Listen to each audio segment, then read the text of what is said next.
Make no mistake, what we are witnessing right now is not just about Burkina Faso. It is not just about one leader, one country, or even one alliance. This is about the future of African. This is about whether the continent will continue down the road of dependency, or finally break free to chart its own destiny. The headlines may frame this as a regional dispute between ECOWAS and the Sahel Alliance. But behind the surface, it is much deeper. It is a struggle between divisions of Africa, one that clings to old structures, heavily influenced by foreign interests, and another that dares to imagine independence, dignity, and self-determination. And at the center of this storm stands Burkina Faso, Mali, Niger, and Guinea, nations that have chosen a different path. Their decision to walk away from ECOWAS has not only shaken West Africa, but has also ignited a conversation across the continent. Under the leadership of President Julius Maada Bio of Sierra Leone, ECOWAS has been taking a much harder line. The message has been clear. Mali must return, Niger must return, Burkina Faso must return, Guinea must fall back in line. But here's the issue. Many Africans see this not as an effort to unify, but as an attempt to force independent countries back into a system they no longer believe in. A system that, for decades, promised prosperity but delivered poverty. A system that claimed to provide security, but left many nations vulnerable to terrorism and instability. And so, the people in these breakaway countries have been firm. They are saying, we will not surrender. We will not go back. From the streets of Bamako in Mali, to Niamey in Niger, to Ouagadougou in Burkina Faso, the response has been loud and clear. The era of being dictated to is over. The streets of Burkina Faso.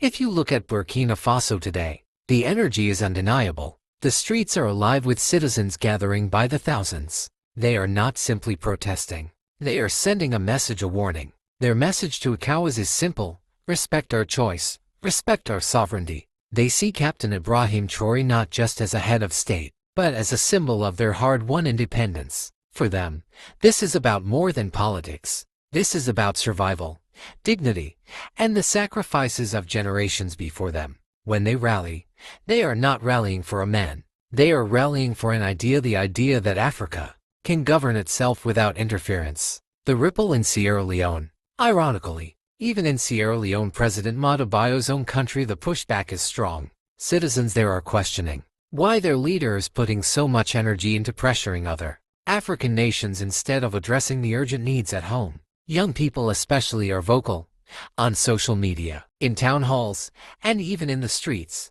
They are asking, why should an African president take actions that appear to benefit outside interests more than African people? This is the paradox in trying to enforce unity. ECOWAS may actually be deepening divisions not just between nations, but within them. A warning from history. For many Africans, this moment feels eerily familiar. They remember how leaders like Patrice Lumumba in Congo, Thomas Sankara in Burkina Faso, and Muammar Gaddafi in Libya were taken away from the continent too soon.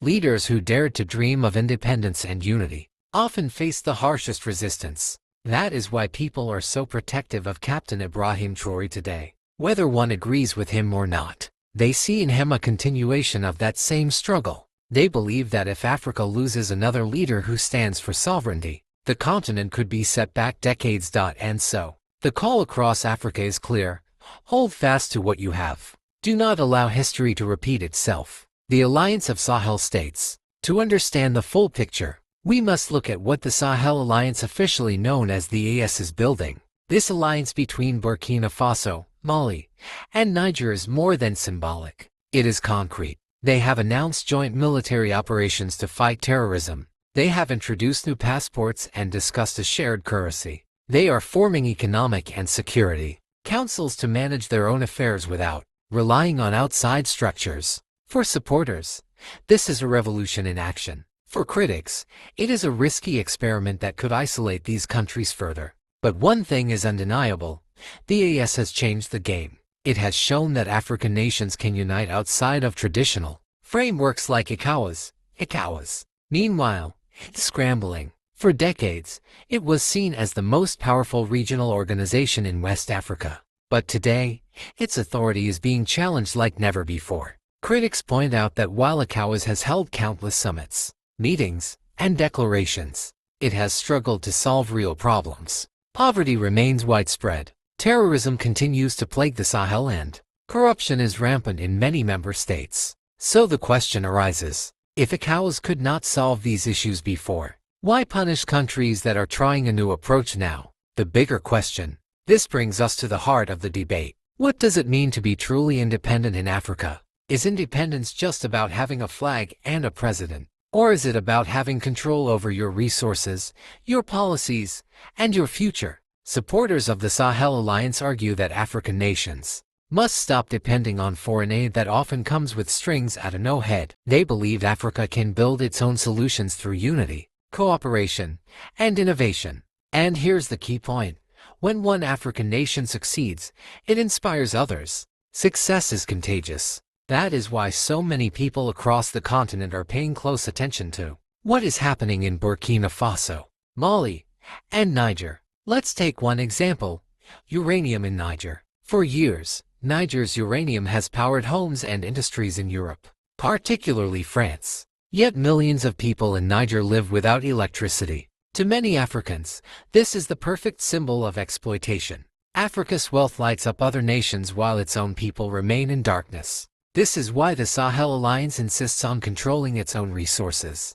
They argue that true independence means making sure African wealth first benefits African people. At the center of all this are the leaders themselves. In Burkina Faso, Captain Ibrahim Traoré has become a lightning rod. Some praise him as a visionary, others criticize him as too radical. But regardless of opinion, one fact is clear. He has captured the imagination of millions. Why? Because he represents something different. He is young, he speaks directly to the people, and he openly challenges systems that many Africans feel have failed them. And this is why he faces so much resistance both from within and outside the continent. One of the most powerful aspects of this moment is that it is not limited by borders. Whether in East Africa, Central Africa, or Southern Africa, people are watching closely. Support is coming from unexpected places. Citizens in countries still inside ECOWAS are expressing solidarity with the Sahel Alliance. They may not agree with every decision,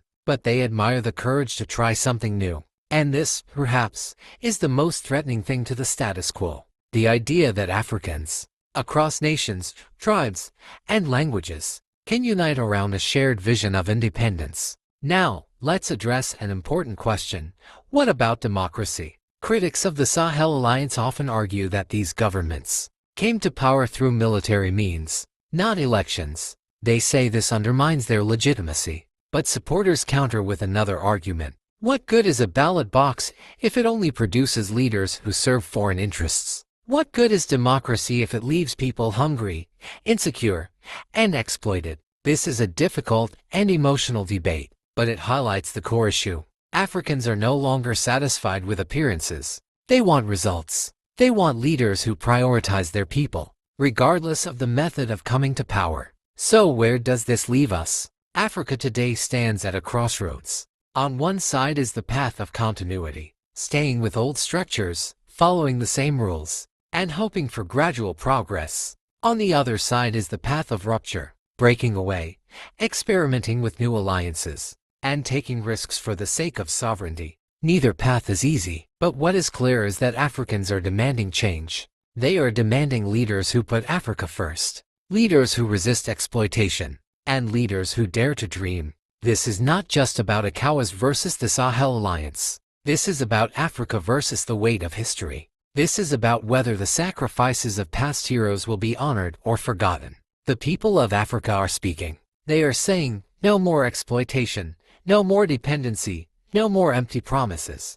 They want action. They want dignity. They want freedom. And so the story continues. Will ECOWAS adapt to this new reality? Will the Sahel Alliance survive the pressures against it? Will Africa finally break the cycle and claim its destiny? One thing is certain, the continent is awake, and the world is watching. If you've watched this far, you know how important this moment is. Share this video so others can join the conversation. Leave your thoughts in the comments. Do you believe the Sahel Alliance represents Africa's future? Or do you think ECOWAS is still the best path for stability? And if you love Africa, If you believe in the power of this continent, hit that like button, subscribe, and stay tuned, because this story is far from over. And Untold Realities, make sure you like this video, subscribe to African Lights, and hit the notification bell so you don't miss the next deep dive. Because the resource game in Africa is changing fast.